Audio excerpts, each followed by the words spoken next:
Good evening all. Welcome to SEO Farmer. Today we will discuss about how to analyze the visitors of our websites. In order to explain, I'm using Google demo account. So here you can see the live traffic or the live FT users for the website, and here are the pages the users are visiting. So what if we need to analyze the each pages and the number of visitors in that particular page?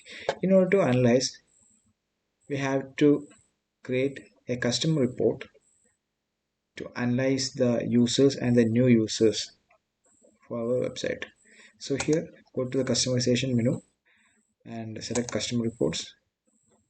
And here I have already created a custom report. So I'm selecting the report SEO farmer.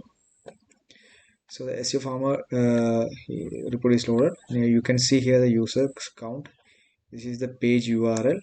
So which means the page home page is having a total number of 9,319 users, and the new users is 7439.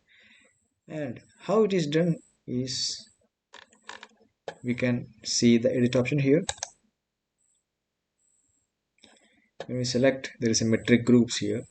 We can add the users and the new users metric group here, and the dimension drill down. Dimension drill down means the URL detail. So this is the dimension URL, and you can save the report. And once you save the report, you can see the information regarding the users and the new users information here. So this is how you check the users and new users in your website. Thank you.